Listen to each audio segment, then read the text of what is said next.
Hello, this is my presentation over mental health. Please pause the video whenever a slide comes up with a video attached to it. The link will be down below. What is mental health? Mental health is a person's condition with regards to their emotional, psychological, and social well-being.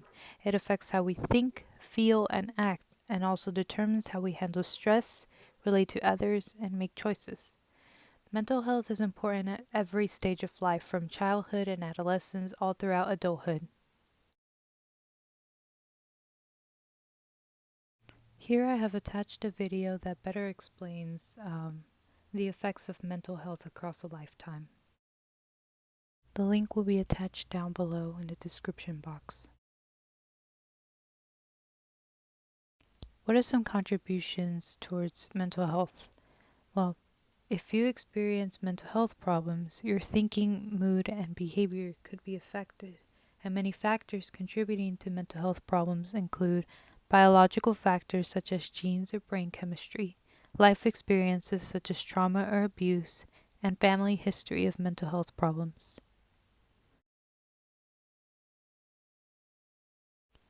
Here I have attached a video that gives us a better understanding on the brain and how mental health affects it. Link will be down below in the description box.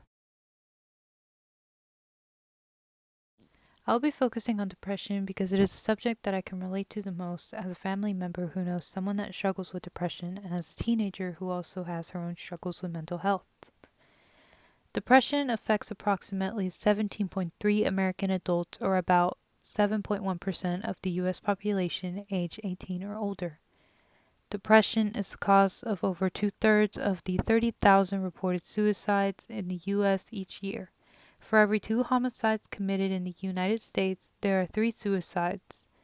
The lifetime risk of suicide among patients with untreated depressive disorders is nearly 20%. Suicide was the second leading cause of death among individuals between the ages of 10 and 24, and the 4th leading cause of death in the ages of 35 and 54.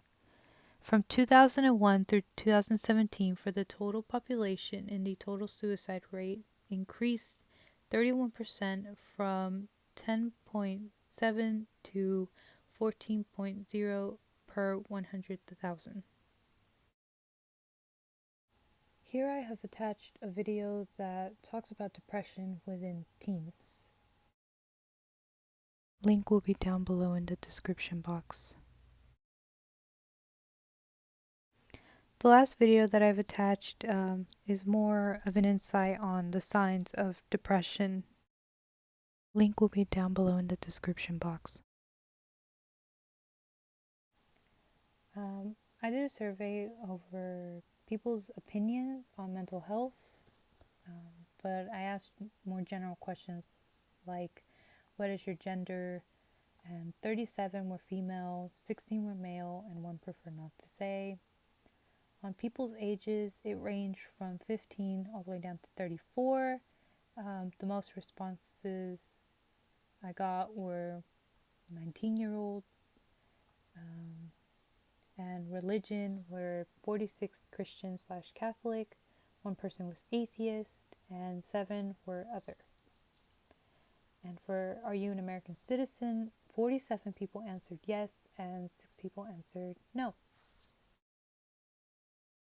Other questions were, do you believe mental health is real? 49 people said yes, 0 said no, and 4 said maybe. Do you or any of your loved ones suffer from mental health? 22 people said yes, 16 said no, and 18 said I don't know. Are there any strains in your relationship because of mental health? 16 people said yes, 26 said no, and 12 said not sure. Do you believe those who suffer from mental health are crazy? 1 person said yes, 45 said no, and 7 said maybe. Does abuse, whether drugs or physical, lead to mental health problems? 40 said yes, 0 said no, and 17 said maybe. Do you believe people avoid treatments? 50 people said yes, and 4 people said no. Do healthy relationships lead to healthy minds? 50 said yes, and 5 said no. The next question was a short answer, and it asked, do you believe those who suffer from mental health can lead to having normal lives? Why or why not? These are some interesting answers from my survey. Don't believe they could live normal lives since they may be traumatized and that memory comes back to attack them, plus without treatment sucks. Depends on your definition of normal. Yes, depends on their diagnosis and what treatment options, medicine, and resources they have or are available to them, and if they have support. If they are doing whatever it takes for them to keep their mental health good, why wouldn't they be able to lead a normal life? Yes, mental illness doesn't have to be a disability if you don't allow it to be.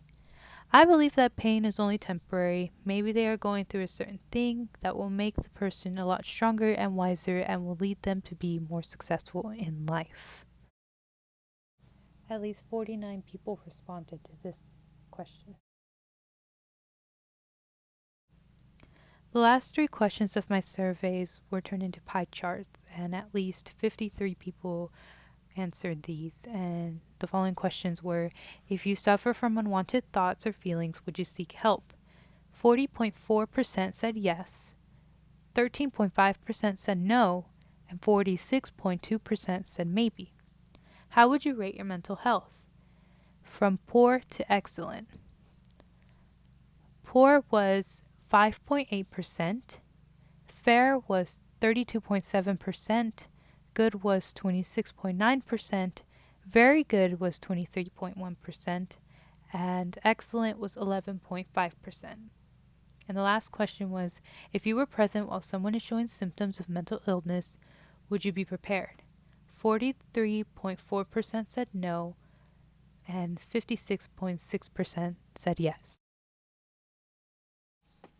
If you're not sure if you or someone you know is living with mental health, the following feelings or behaviors can be an early warning sign of a problem. Eating or sleeping too much or too little, pulling away from people and usual activities, having low or no energy, feeling numb or like nothing matters, having unexplained aches and pains, feeling helpless or hopeless, smoking, drinking, or using drugs more than usual, feeling unusually confused, forgetful, on edge, angry, upset, worried, or scared, yelling or fighting with family and friends, experiencing severe mood swings that cause problems in relationships, having persistent thoughts and memories you can't get out of your head, hearing voices or believing things that are not true, thinking of harming yourself or others, and an inability to perform daily tasks like taking care of your kids or getting to work or school. Mental health and wellness. Here are some examples of positive mental health. Positive mental health allows people to realize their full potential, cope with the stresses of life, work productively, and make meaningful contributions to their communities. Ways to maintain this positive mental health include getting professional help if you need it, connecting with others, staying positive, getting physically active, helping others, and getting enough sleep, and developing coping skills. Mental Health Awareness and Mental Health Awareness Month. May is Mental Health Awareness Month. It is a time to shine light on mental health, lessen the stigma, and create a more inclusive environment. It has been observed in May in the United States since 1949 by the Mental Health America organization. A website that can help with making it easier to talk about mental health is seizetheawkward.org. This year, in 2020, on May the 18th will be the start of Mental Health Awareness Month, and it'll end on May the 24th. The theme is to be announced, and it is organized by the Mental Health Foundation and focuses on a major issue each and every year. Mental health hotline numbers and referral resources. There is a website dedicated to hotline numbers and referrals called www.awarenessdays.com, and the most notable numbers are the National Suicide Prevention Lifeline, a National Hope Line network, and a hotline that's aimed at a gay and questioning youth. And here are my sources. Thank you for listening to my presentation.